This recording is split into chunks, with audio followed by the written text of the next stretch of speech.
Hello everyone, welcome to GATE mining the success story. तो इसी success story के साथ हम आज बात करने वाले हैं दीप्तांशु शरण के साथ, जिन्होंने ऑल इंडिया रैंक 71 अचीव किया है। तो first of all congratulation Deepanshu. Thank you so much sir. तो दीप्तांशु, आज आपके साथ आपके जर्नी के बारे में डिस्कस करना है कि आप गेट 2023 में इतनी अच्छी रैंक कैसे अचीव की, आपका जर्नी क्या था। तो फर्स्टली आप मुझे ये बताएं कि आप अपने बैकग्राउंड के बारे में सबसे पहले बताएं कि आप कहाँ से थे और कहाँ के रहने वाले हैं, आपका कॉलेज कौन सा है, कौन सा ईयर है। ठीक है sir. First of all very thank you sir, जिसमें मुझे मौका दिया। आपने जो मौका दिया मुझे अपनी जर्नी को शेयर करने के लिए। So I am Diptanshu Saran and मैं हजारीबाग झारखंड का रहने वाला हूँ। And currently I am in final year of mining department. My degree is dual degree, that is BTech plus MTech. I am currently in 5th year from NIT Rourkela. So if अगर हम बात करें कि कहाँ से मैंने start किया, सो मैंने फर्स्ट ईयर से मैंने स्टार्ट किया था प्रिपरेशन, जो जब मैं 4th ईयर में था, प्री फाइनल ईयर में।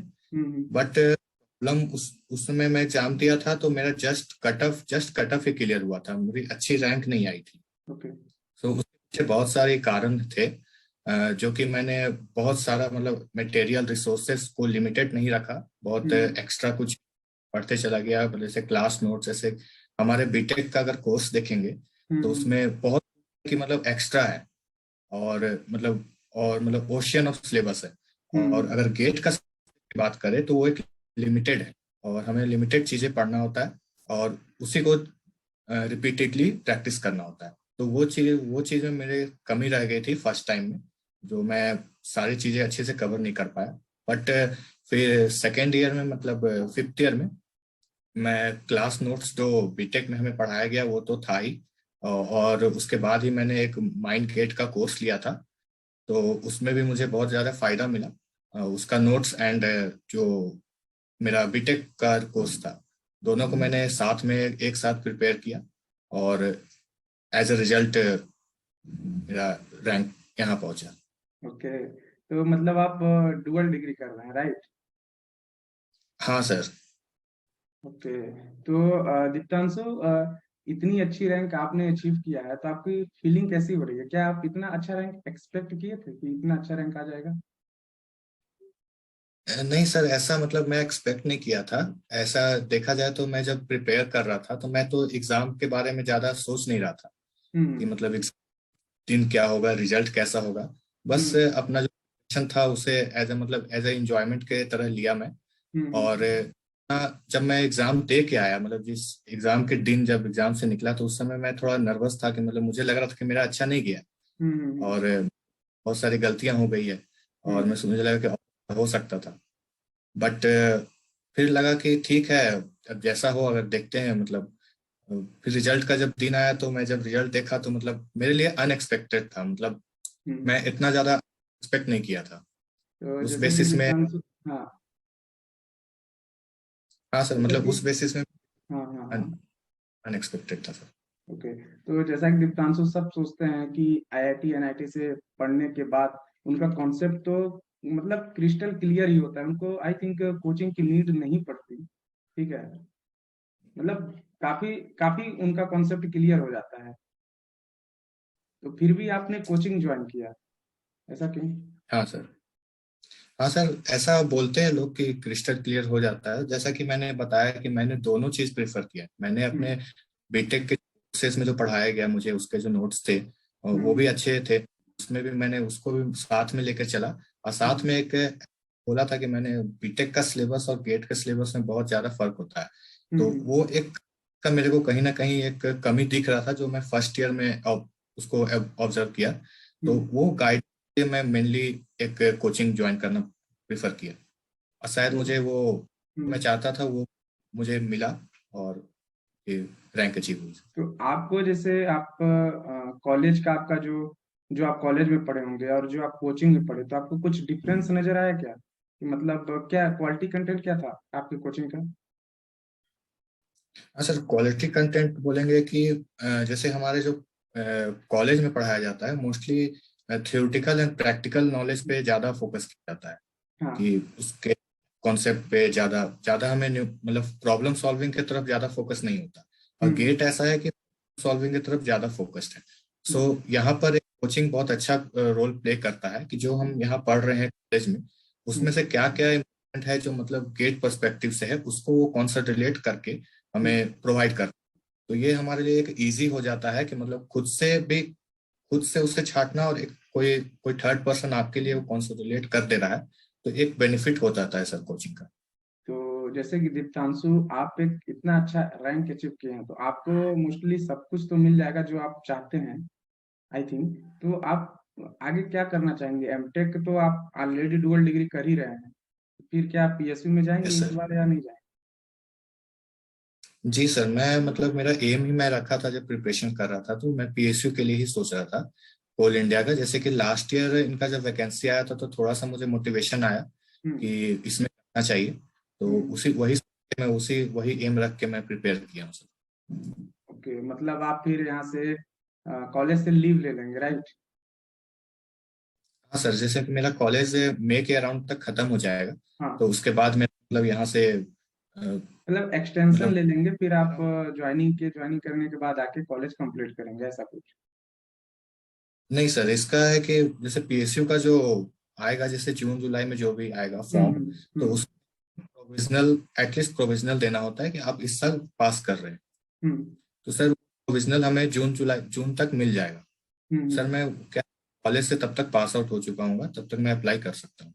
ओके। ओके, तो फिर आप मास्टर के लिए नहीं जाएंगे आगे?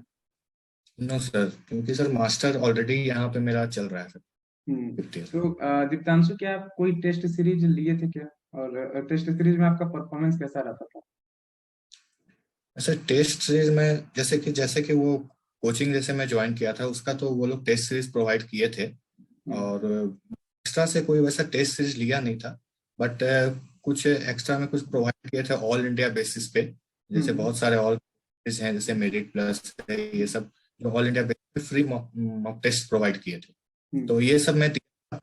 और जैसा कि था मैं रैंक का या नंबर का बात, तो मेरा नंबर वही 20, मतलब टॉप 20 में रहता था मैं। तो अच्छा। उसके बेस मुझे लगा कि चलो ठीक है, बट कहीं ना कहीं मुझे ये भी लग रहा था कि मतलब ऐसे एक्चुअल गेट से मैं compete कर पाऊंगा कि हम्म। नहीं। हम्म। ये सब डाउट्स आ रहे थे, कभी कभी नंबर भी बहुत कम हो जा रहे थे, तो उसमें भी डिमोटिवेट लगता था। तो बिल्कुल। ओवरऑल बहुत सीखने को मिला सारे टेस्ट से भी। मतलब आपने माइंड गेट का ही टेस्ट सीरीज लिया, जैसे कि माइंड गेट से आप ज्वाइन किए थे, राइट? जी सर। तो इन्हीं का टेस्ट सीरीज आपको मिल गया, कोचिंग वाले दे ही देते। तो इन हाँ लेवल सर। कैसा, लेवल ऑफ डिफिकल्टीज या इजी या मॉडरेट कैसा था टेस्ट सीरीज का लेवल? सर टेस्ट सीरीज का लेवल मैं मॉडरेट बोल सकता हूँ। और जैसा कि इस साल गेट का पेपर आया है, मुझे लगता है कि उसके लिए बेस्ट था, अच्छा। क्योंकि जो पेपर आया था वो बहुत ज्यादा टफ भी नहीं था, और कुछ क्वेश्चन बहुत ज्यादा इजी भी नहीं था। हम्म। तो उस बेस टेस्ट सीरीज जो था एकदम आइडियल था, जिसको बोल सकते हैं एकदम गेट लेवल का था। ओके।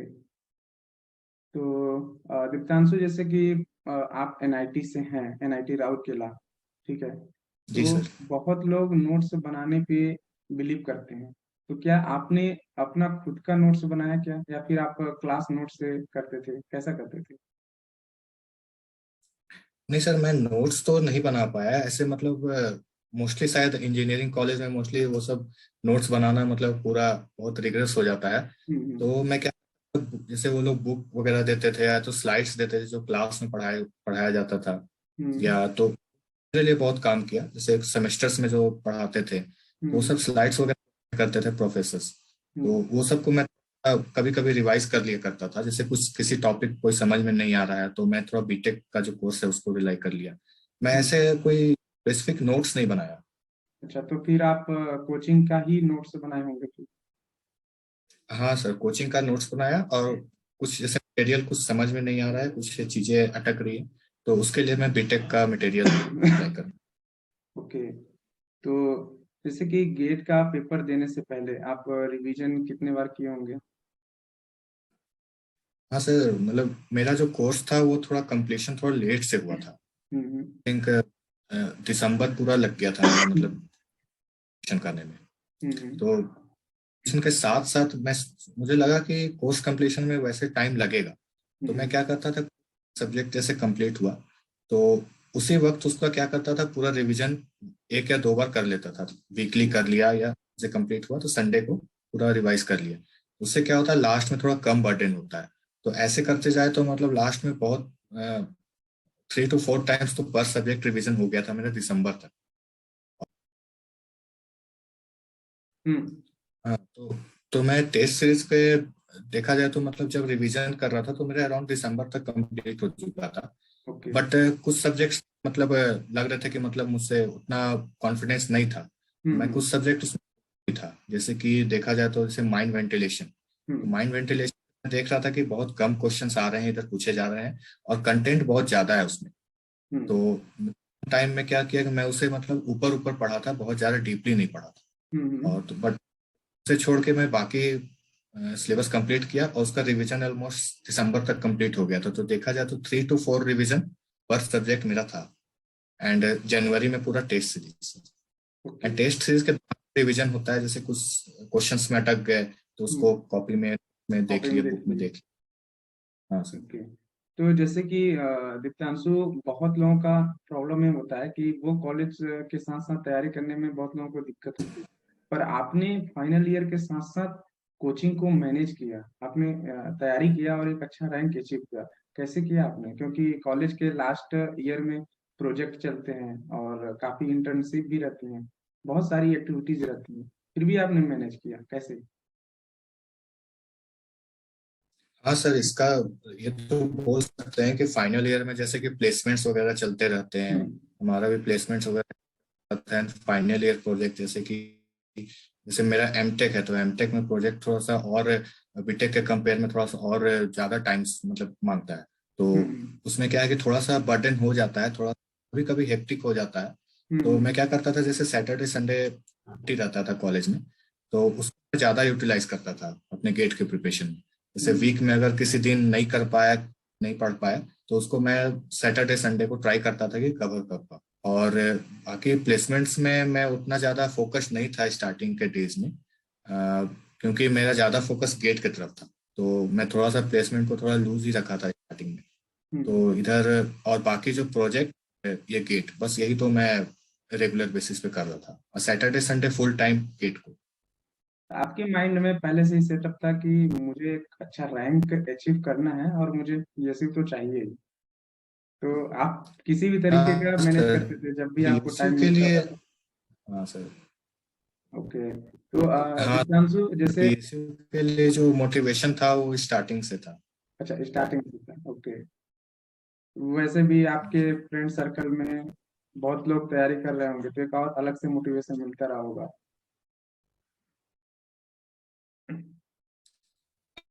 हाँ सर, उनमें भी एक पीर प्रेशर भी आता है, तो उनमें भी कभी कभी, लेकिन ये कभी डीमोटिवेशन का भी काम करता है। जैसे कोई आपके कोई फ्रेंड है, कोई अगर कुछ अच्छा कर लिया या कुछ ज्यादा पढ़ रहे हैं, उनको भी देख के थोड़ा सा कभी कभी एक कॉम्पिटिटिव पॉइंट से भी सही है, और एक डीमोटिवेशन भी कभी कभी आता है कि मैं शायद कहीं लूज कर रहा हूँ, क्या कर रहा हूँ। तो ये दोनों फायदा भी है, नुकसान भी तो है इसका। जैसे आप कभी भी अपने ड्यूरिंग प्रिपरेशन डिमोटिवेट होते थे तो किससे बात करते थे? किसी फैकल्टी से या फिर कोई फ्रेंड आपका, ऐसा कुछ?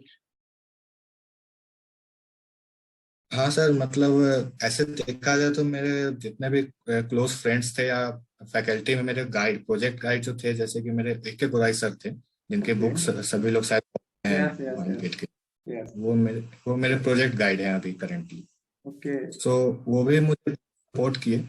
और देखा जाए तो मतलब बाकी जो फ्रेंड्स लोग थे, फ्रेंड सर्कल में भी बहुत सपोर्ट मिला। हम्म। और कभी कभी बहुत डिमोटिवेट हो जाता था, तो मतलब बहुत लोग होते हैं जो कुछ कभी गाना सुनना पसंद करते हैं, तो कभी कुछ मूवी देखना पसंद करते हैं। तो मैं इस बेसिस में थोड़ा सा इस स्पिरिचुअलिटी की तरफ थोड़ा सा देखता था, जैसे भागवत गीता एंड ऑल, ये सब की तरफ मैं थोड़ा सा ज्यादा मोटिवेट होता था, तो थोड़ा बहुत वो सब देख लिया। हम्म। और तो मुझे मोटिवेशन मिल जाता था, बाकी फ्रेंड सर्कल और टीचर से भी बहुत सपोर्ट मिला। एंड घर में भी कभी कभी, जैसे मेरे फैमिली में मेरे मम्मी पापा, वो लोग भी बीच बीच में मोटिवेट करते थे कि हाँ हो जाएगा, ऐसे लगता था।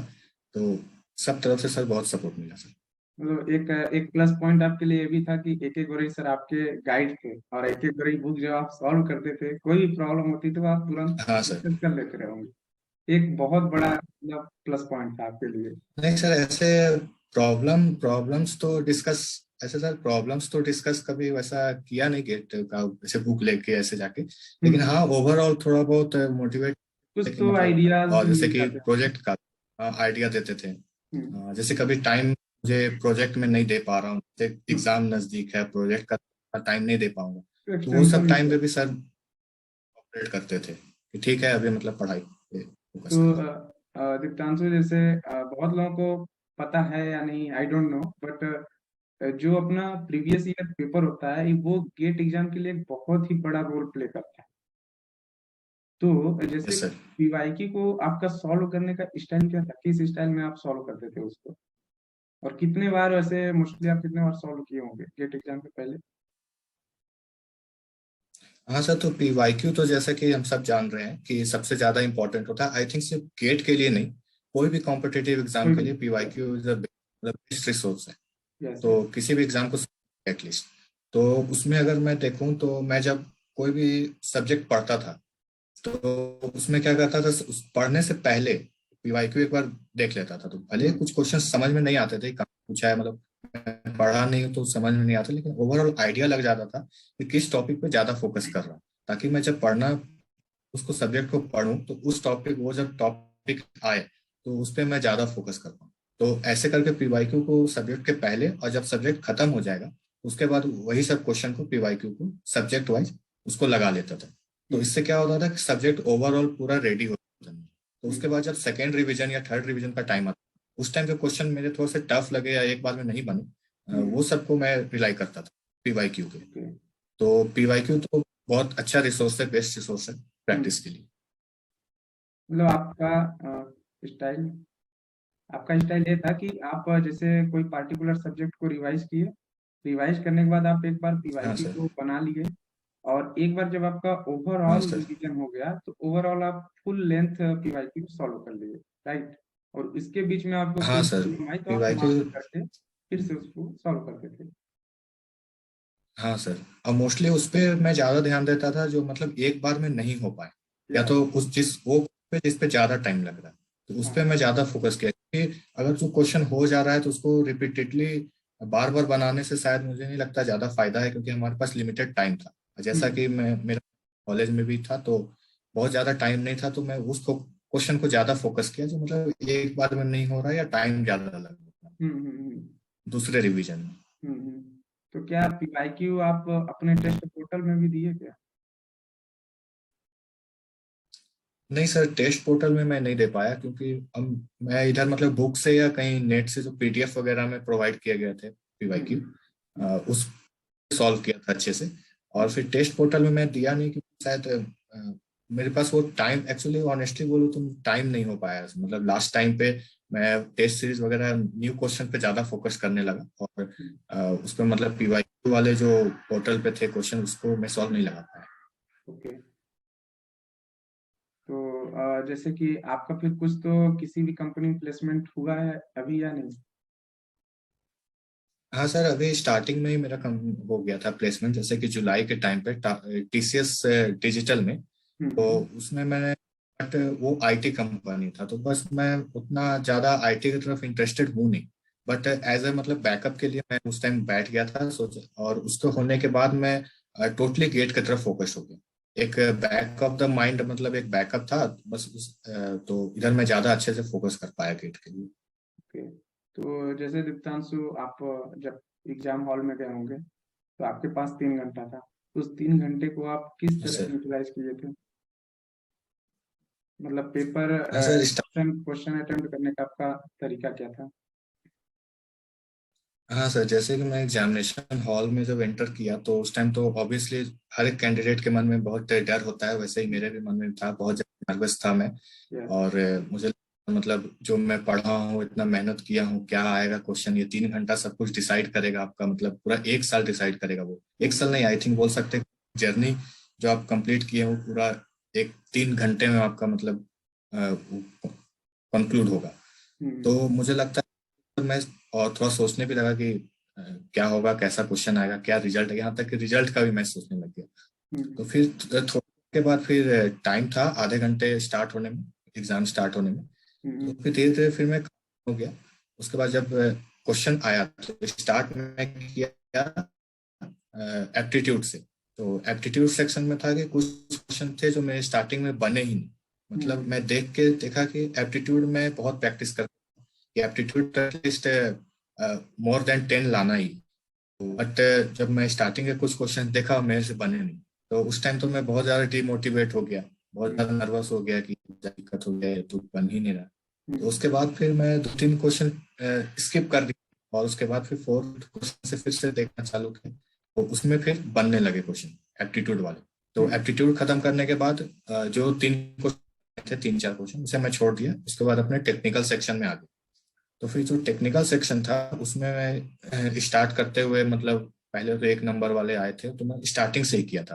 तो वो जो बोलते हैं कि जैसे 1 नंबर वाले क्वेश्चन होते हैं थोड़े से मतलब स्ट्रेट फॉरवर्ड होते हैं, ज्यादा मतलब उसमें सोचना नहीं होता ज्यादा। स्ट्रेट फॉरवर्ड वाले क्वेश्चन जो मिलते जा रहे थे उसे मैं पहले सॉल्व करते गया। और कुछ क्वेश्चन तो डायरेक्ट मतलब मैं बोल सकते हैं कि नोट से आ गए थे, मतलब टेस्ट सीरीज से या फिर किसी नोट से या कहीं पढ़ा हुआ था, जो मतलब डायरेक्ट टाइप से आ गए थे। तो वो सब तो मैं जल्दी जल्दी बना लिया। तो आपके और टेस्ट फिर बोल सीरीज से भी सकते, क्वेश्चन आ गए? हाँ सर, डायरेक्ट नहीं बोल सकते हैं बट लगभग कुछ कौन क्वेश्चन से? ऐसे मिल गए थे। जैसे कौन कि से? वो जीपीएस वाला, ट्रायल इटरेशन वाला। यस। तो सर ये सब मैं मुझे लगा कि ये तो कहीं ना कहीं किया हुआ, मुझे पता नहीं था कहाँ किया हुआ, लेकिन कहीं। तो फिर जैसे ये सब टाइप के क्वेश्चन पहले कर लिए। उसके बाद फिर जब 2 नंबर वाले आए, न्यूमेरिकल वाले आए, तो उसमें मुझे टाइम लगने लगा। उसमें थोड़ा अच्छा टाइम गया और बहुत सारे मतलब बोल सकते हैं कि जब इसमें सिली मिस्टेक्स भी हो गए और बहुत सारे। लास्ट में फिर मैं लास्ट तक पहुंचा बहुत सारे क्वेश्चन छोड़ते हुए, कि जब वापस में रिवाइज कर रहा था तो उसमें मैं देखा कि बहुत सारे सिली मिस्टेक हुए पड़े ऑलरेडी। बस उस टाइम बस 20 मिनट्स लेफ्ट थे। तो उसके बाद जब सिली मिस्टेक चेक करना आई थिंक बहुत ज्यादा जरूरी है। जब आप क्वेश्चन जहां तक कर लिए हैं एक बार चेक चेक थ्रू आउट जरूर करिए, मतलब एक बार। और जो हमारे जो पैड मिलते हैं हमारे रफ करने के लिए, उसमें मैं नंबरिंग देते जाता था कि कौन क्वेश्चन कहाँ किया हूँ, ताकि जब उसको मैं रिवाइज करूँ एक बार, जब चेक करूँ तो उसमें मुझे हेल्प मिले। तो उसमें मैं देखता गया तो उसमें एक तो सिली मिस्टेक मुझे मिल गए। तो आई थिंक वो उससे मुझे 5 से 6 नंबर मेरे सेव हो गए। तो ऐसा करने फिर जब मैं वही जब फाइनल हुआ तो उसके बाद मुझे लगा कि मैं शायद और 1-2 क्वेश्चन कर पाता, बट कुछ टाइम मैनेजमेंट का थोड़ा सा इशू हो जाता है आई थिंक हर एग्जाम में। और 1-2 क्वेश्चन कम मैं बना पाया जितना मैं सोच के गया था। अच्छा, तो तो यही था करने का। पेपर से आप निकले होंगे तो आपको लगा होगा कि यार टाइम अगर मिलता तो मैं 2-3 क्वेश्चन और फोड़ हाँ देता। सर। तो अभी आपका रैंक हाँ अंडर 50 तो obviously। हो ही जाता। हाँ सर, जब मैं बाहर निकला तो ये मुझे पूरा पक्का पूरा गिल्ट लग रहा था कि मैं शायद 2-3 क्वेश्चन और कर सकता था, हम्म। बट टाइम नहीं होने की वजह से नहीं कर पाया। मतलब टाइम मैनेजमेंट एक बहुत बड़ा रोल प्ले होता है 3 घंटे के लिए। हाँ सर।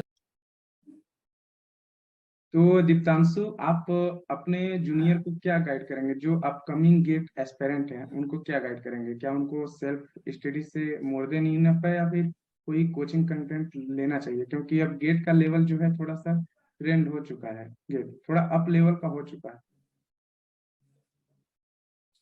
हाँ सर, तो मैं अगर अपकमिंग एस्पिरेंट जो है तो 2024 में देना चाह रहे हैं, हम्म। जो इंटरेस्टेड हैं, तो हम्म। मैं ये डायरेक्टली तो नहीं बोलूंगा कि वो कोचिंग ही ज्वाइन करे, या ये भी नहीं बोलूंगा कि सिर्फ वो सेल्फ स्टडी पे ही रिलाई करे। ओके। वो पर्सन डिपेंड करता है। जैसे कि मेरा मेरा कॉन्टेक्स्ट ये था कि जब मैं फर्स्ट अटेम्प्ट दिया था तो उसमें टोटली मैं अपने कोर्सेज पे और अपने सेल्फ स्टडी पे रिलाई किया था। ओके। जैसा कि उसके कुछ कम, जैसे कि बहुत सारे जैसे ओशियंस ऑफ सिलेबस है पूरा बीटेक के 4 साल में। तो उसमें देखा जाए तो हम एक उसमें से निकालना है, एक्सट्रैक्ट करना है कि क्या गेट के लिए रिलायबल है। तो इसमें क्या होता है, कोचिंग हद तक हेल्प कर देता है। तो इस गाइडेंस है, ये बहुत ज्यादा इंपॉर्टेंट होता है। तो ये आई थिंक अगर ऐसा लगता है कि मुझे एक गाइडेंस की जरूरत है तो ऑब्वियसली कोचिंग एक अच्छा रोल प्ले करता है। तो जरूर करें। और सबसे इम्पोर्टेंट है कि अगर आप, लेकिन अगर आप कोचिंग ज्वाइन कर रहे हैं तो ऐसा नहीं कि टोटली आप उसी पे रिलाई करें। टोटली आप उसी के नोट्स पढ़ रहे हैं, उसके अलावा और कुछ नहीं पढ़ रहे हैं, तो ये भी गलत है। क्योंकि मैं क्या करता था, जैसे नोट्स पढ़ता था, बट क्या था कि मेरा और भी कुछ बुक्स थे, बीटेक के कुछ मटेरियल्स थे, उस पर भी मैं फोकस करता था साथ साथ, मतलब पैरेलल में मेरे वो टॉपिक्स चल रहे थे। जैसे कि रॉक मैकेनिक्स पढ़ा रहे थे इसमें, तो मैं कोचिंग में मैकेनिक्स चल रहा है तो साथ में कुछ बुक्स भी साथ में रखता था, रेफर करता था। और जो कोचिंग के मटेरियल और जो ये बीटेक वाले जो मटेरियल है उनको भी साथ में रखता था। सेम सब्जेक्ट चल रहा है तो उसको इस सब्जेक्ट के मटेरियल्स को साथ में रखें, तो वो एक अच्छा। और वो मैं बोलूंगा कि बहुत, और ये टिप्स मैं देना चाहूंगा जो मतलब कमिंग एस्पिरेंट्स है, जैसे कि बहुत ज्यादा मतलब रिसोर्स नहीं रखिए, रिसोर्स को लिमिट करिए। क्योंकि बहुत ज्यादा इधर उधर भागेंगे तो मतलब अपना टाइम भी बहुत वेस्ट होता है, और अपना टू द पॉइंट हम नहीं पढ़ पाते हैं, मतलब कंप्लीट नहीं हो पाएगा, कोर्स नहीं होगा, टाइम लिमिटेड है हमारे पास। बिल्कुल और जैसे कि गेट जो है मोस्टली न्यूमेरिकल बेस्ड अब हो गया है, मतलब इधर कुछ ट्रेंड देखा जा रहा है कि मोस्टली इधर न्यूमेरिकली ओरिएंटेड पूछा जा रहा है। तो मैं बोलूंगा कि थ्योरी के लिए बहुत ज्यादा मतलब रेफरेंस बुक की तरफ नहीं जाना है, बहुत ज्यादा रेफरेंस बुक की तरफ भागने से मतलब टाइम वेस्ट होगा। हाँ, एक हद तक समझने के लिए, टॉपिक को समझने के लिए आप रेफर कर सकते हैं, बट उसी पे रिलाई कर जाए, मतलब ऐसा कि एक महीने तक रॉक मैकेनिक्स का थ्योरी ही पढ़ रहे हैं, तो ये गलत है। गलत है। और जैसे कि क्लास नोट्स पे रिलाई करें ज्यादा, रेफरेंस बुक के अलावा क्लास नोट्स से ज्यादा प्रेफर करेंगे, क्योंकि क्लास नोट्स में आप जो बनाए हैं उसमें टू द पॉइंट लिखे, जो जरूरत है बस उसे ही पढ़ना। तो ओके। उसके बाद फिर थर्ड पॉइंट में ये ऐड करना चाहूंगा कि जैसे फोकस करना है आपको एक्यूरेसी पे, एक्यूरेसी पे फोकस करिए रेदर देन सिलेबस कंप्लीशन। क्योंकि सिलेबस कंप्लीशन देखा जाए तो 100% करके कोई नहीं जाता। आई थिंक जो टॉपर है जो, वो भी 100% तो किसी का कंप्लीट नहीं होता।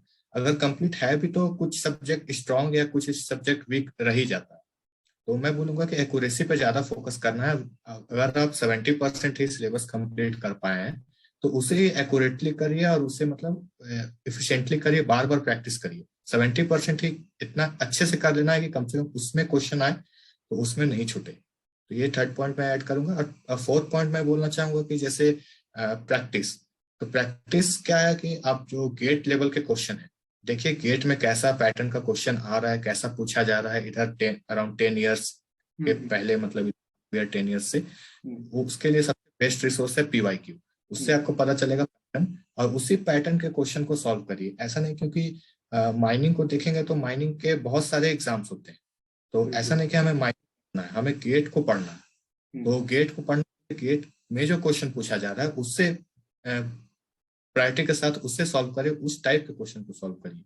बिल्कुल। मैं फिफ्थ पॉइंट बोलूंगा कि टेस्ट सीरीज तो सबसे ज्यादा इंपॉर्टेंट है किसी भी एग्जाम के लिए। तो टेस्ट सीरीज के लिए आप किसी भी कोचिंग को रेफर कर सकते हैं। आई थिंक ऑलमोस्ट सब सारे कोचिंग्स अच्छा टेस्ट सीरीज प्रोवाइड कर रहे हैं। और टेस्ट सीरीज को अच्छे से दीजिए, ईमानदारी से दीजिए। और टेस्ट सीरीज देने के पहले उसे रिवाइज कर लीजिए, सारे नोट्स जो आपका मटेरियल उसे रिवाइज कर लीजिए। मेरा क्या रहता था कि मैं जैसे कोई भी चैप्टर कंप्लीट होता था, सब्जेक्ट कंप्लीट होता था, उसके बाद मैं उसका राइटिंग करता था। उस चैप्टर के बाद सारे शॉर्ट फॉर्मूला लिखे रहते थे। तो मैं टेस्ट देने के पहले सिर्फ वो फॉर्मूला रिवाइज करता था, क्योंकि सारा नोट्स रिवाइज करने जाऊंगा तो बहुत टाइम लग जाएगा बहुत एक टाइम बार में, लगेगा। बहुत टाइम लग जाएगा। तो मतलब मैं बस आपने वो एक फॉर्मूला, शॉर्ट नोट बना के रखा था। हाँ सर, शॉर्ट नोट्स मतलब कोचिंग के मटेरियल और उनको बीटेक के मटेरियल दोनों को मर्ज करके एक शॉर्ट नोट्स बनाया था। कुछ पॉइंट्स इससे ले लिए, कुछ पॉइंट्स उससे लेके। और ओके। तो नोट है वो टेस्ट सीरीज के टाइम पे बहुत काम करता है। और जो इम्पोर्टेंट फार्मूला है तो वो सब फार्मूला को एक बार रिवाइज करता था, और उसके बाद टेस्ट सीरीज को अटेम्प्ट करता था। तो वही है, टेस्ट सीरीज बहुत इंपॉर्टेंट है। और जब टेस्ट सीरीज देने के बाद नंबर पे फोकस नहीं करना है कि मेरा कितना मार्क्स आ रहा है, क्या आ रहा है। हम्म। ज्यादा फोकस करना है कि मेरा कहाँ पे गलतियां हो रही है, और उस एक्यूरेसी को गलती को, आपको पकड़ना है। हाँ, सबसे इम्पोर्टेंट वही है। मतलब मैं बोल रहा हूँ कि ज्यादा वास्ट नहीं, सिलेबस के पीछे ज्यादा भागना नहीं है, एक्यूरेसी के पीछे ज्यादा भागना हम्म। है। और मैं क्या करता था कि जैसे टेस्ट सीरीज देने के बाद जैसे कुछ गलतियां हो गई या तो कुछ नया चीज आ गया, तो कुछ नया चीज जो आया उसको मैं नोट कर लेता था कि जैसे ये कुछ नया है मुझे पता हम्म। नहीं है, तो उसे मैं हम्म। नोट कर लिया। जब नेक्स्ट, वही शॉर्ट नोट में, जब नेक्स्ट टेस्ट सीरीज जब मैं देता था तो वो जो नया चीज है उससे भी रिवाइज कर लेता था, यस। ताकि इन केस कोई उससे रिलेटेड कुछ फर्दर आ गया तो उसमें हेल्प हो जाएगा। क्योंकि कुछ सारा कंप्लीट करना पॉसिबल नहीं है, बट आपके सामने अगर कुछ नया आया तो उसे नोट कर लीजिए, वो फायदा करता है। तो यही सब पॉइंट्स है। और मैं बोलूंगा कि स्टार्टिंग में जब आपका प्रिपरेशन जर्नी रहता है, उस हम्म। टाइम ज्यादा फोकस करिए आप एक्यूरेसी पे। मतलब एक्यूरेसी पे भले ही टाइम थोड़ा ज्यादा लगे, क्योंकि स्टार्टिंग में आप कॉन्सेप्ट को समझ रहे होते हैं, तो हो सकता है स्टार्टिंग में आपको टाइम ज्यादा लगेगा पर क्वेश्चन को सॉल्व करने के लिए, तो हम्म, उससे डिमोटिवेट होना है, लेकिन एक्यूरेसी पे ज्यादा फोकस करना है। और एक बार आपका एक्यूरेसी सही हो गया, उसके बाद आप टाइम मैनेजमेंट पे फोकस कर सकते हैं। ठीक। और टाइम मैनेजमेंट के लिए सबसे बड़ा जो है, ये जो हमारा गेट कैलकुलेटर है, वर्चुअल कैलकुलेटर, वो आई थिंक स्टार्टिंग जब आप करते हैं प्रिपरेशन, उस टाइम से गेट कैलकुलेटर पे ही रिलाई करें। ये तो एक वो अच्छा पॉइंट है। यस, क्योंकि बहुत सारे एस्पिरेंट क्या करते हैं कि साइंटिफिक कैलकुलेटर यूज करते हैं। वो सोचते हैं कि वर्चुअल कैलकुलेटर हाँ, का पूरा आइडिया है, मैं एट द एंड लास्ट में कर लूंगा। लेकिन उनका जो है कि माउस के साथ कनेक्शन अच्छे से नहीं होता, और वो एग्जाम में मार खा जाते हैं। तो उनको तो आई कोशिश थिंक यही तो करना चाहिए कि हाँ, वो स्टार्टिंग से ही वर्चुअल कैलकुलेटर में प्रैक्टिस करें। यस। हाँ, मैं बोल रहा था भले स्टार्टिंग से आप करिएगा तो आपको टाइम ज्यादा लगेगा, तो आपको लगेगा कि अरे मैं वर्चुअल कैलकुलेटर में कर रहा हूँ, पर क्वेश्चन मुझे इतना टाइम लग जाता है, अगर मैं ऐसे करूंगा तो तो मुझे वरी जल्दी हो करने जाएगा। की टेंशन ही गलत है, नहीं है। यस। बट वो गलत स्ट्रेटेजी है, क्योंकि स्टार्टिंग में आप एक्यूरेसी पे ध्यान दीजिए, टाइम पे मत ध्यान यस। दीजिए। यस। टाइम पे जैसे जैसे आपका एक्यूरेसी बढ़ेगा, टाइम मैनेजमेंट खुद आ जाएगा। यस। वो इससे आपका हो जाता है। सो हम्म। जितना भी प्रिपरेशन जर्नी है, इसको मतलब बर्डन की तरह ना ले, मतलब इसको एंजॉय करिए। और ज्यादा मतलब रिजल्ट के बारे में, उस गेट का जो एग्जाम होगा उस दिन के बारे में हर समय सोचते रहना वो सही नहीं है। जर्नी को एंजॉय करना है।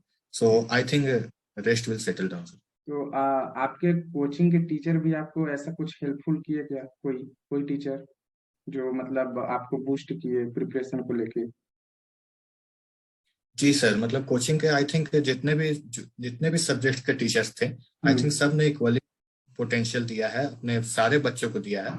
और मुझे लगता है कि माइंड गेट में एक बहुत अच्छा मैं देखा कि जैसे लास्ट दिन तक, मतलब लास्ट डे ऑफ एग्जाम तक वो यस। हमारे साथ थे, हमें अच्छा। मोटिवेट करते थे कि मतलब जहां तक प्रिपरेशन हो गया है, क्योंकि लास्ट टाइम ऐसा होता है कि आपका प्रिपरेशन कितना है वो इम्पोर्टेंट नहीं रखता, आप मेंटल कंडीशन क्या है, आप कितने रिलैक्स्ड हैं, ये सब ज्यादा मैटर करता है। तो यस। वो सब पे भी पूरे माइंड गेट टीम उस पे भी ध्यान दी। और प्रॉब्लम सॉल्विंग वगैरह, टेस्ट सीरीज वगैरह और कोचिंग कंटेंट, ये सब तो बहुत सही था, मतलब तो उस पर हम्म। रिलाई कर सकते हैं। और हम्म। बाकी एक्स्ट्रा पे भी बहुत ज्यादा हेल्प किए, मतलब गाइडेंस वगैरह लास्ट टाइम तक। तो हम्म। ये अच्छा था। ये मतलब एट द एंड लास्ट में थोड़ा मोटिवेटिंग हो गया। हाँ सर, यस। ओके। तो इम्पोर्टेंट फैक्टर होता है सर, क्योंकि यस। लास्ट टाइम पे लोग बहुत डीमोटिवेट होने लगते हैं सर। मतलब एग्जाम के कुछ दिन पहले, 10 दिन पहले बहुत डीमोटिवेशन लगता है। तो ऐसा कोई अगर कि आपको बताता है कि सब ठीक है, मतलब हो जाएगा, जितना पढ़ा है वो काफी है, ऐसा कोई बोलता है, तो वो लाइक मतलब मैजिक की तरह काम करता है लास्ट टाइम पे। यस। अपने एंड आई थिंक माइंड आसपास। गेट काम यस। किया। यस। तो थैंक यू दीप्तांशु, अपना वैल्यूबल टाइम देने के लिए और अपनी जर्नी को गेट माइनिंग के साथ शेयर करने के लिए। तो again congratulation. Thank you so much sir. तो थैंक यू गाइस। फिर मिलेंगे एक नए वीडियो के साथ, एक नए सक्सेस स्टोरी के साथ। तब तक के लिए बाय बाय।